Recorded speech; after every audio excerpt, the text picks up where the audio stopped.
طاجن كوارع عظمه. اللي مش بيحب الكوارع يجربها بالطريقه دي، وانا متاكده ان هي هتعجبه.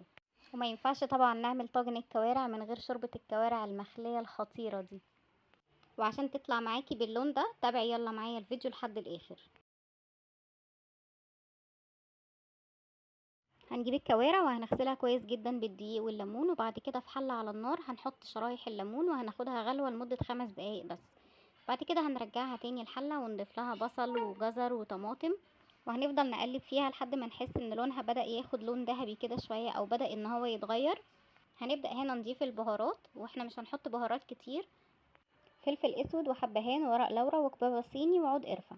وهنفضل برضو نقلب فيها، واول ما نشم ريحة البهارات هنبدأ ننزل بمية مغلية. اهم حاجة المية تكون مغطية الكوارع. هنسيبها تغلي على نار عالية حوالي 10 دقايق، وبعد كده هنوطي النار ونسيبها تستوي براحتها خالص لحد ما تتهري عشان نعرف نفصلها عن العظم. هتاخد حوالي من 2.5 ساعات لحوالي 3 ساعات.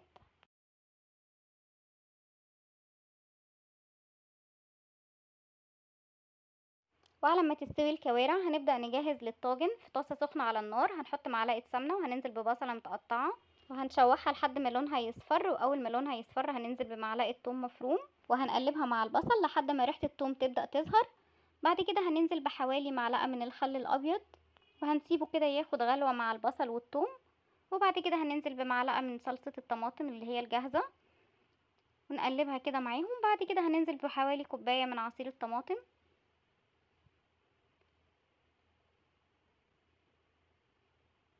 هنحط بقى فلفل اسود وملح وهنسيبهم مع بعض لحد ما يتسبكوا.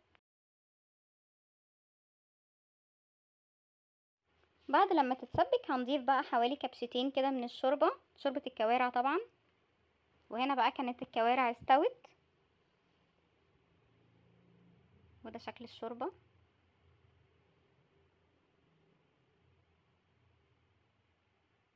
وهنبدأ بقى نخليها من العظم.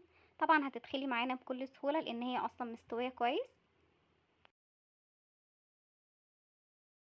بعد ما خليناها هننزلها بقى في الطاجن وهننزل فوقيها صلصة الطماطم اللي احنا عملناها، وهنزودها برضو حوالي كبشتين كده من الشوربة، شوربة الكوارع برضو.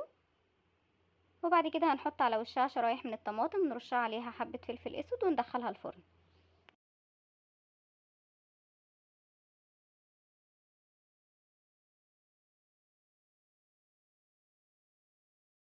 هتاخد حوالي نص ساعة، وده شكلها بعد لما خرجت من الفرن. طبعا تجنن والريحة كانت خطيرة. وممكن تتاكل مع فتة، ممكن تتاكل مع رز ابيض، اي حاجة زي ما تحبوا. وطبعا اخدنا شوية من الكوارع اللي احنا خليناها وحطينا عليها شوية شوربة. وطبعا الاكلة دي هي الراعي الرسمي في الشتاء. يا رب الوصفة تكون عجبتكم واتمنى تجربوها بطريقتي.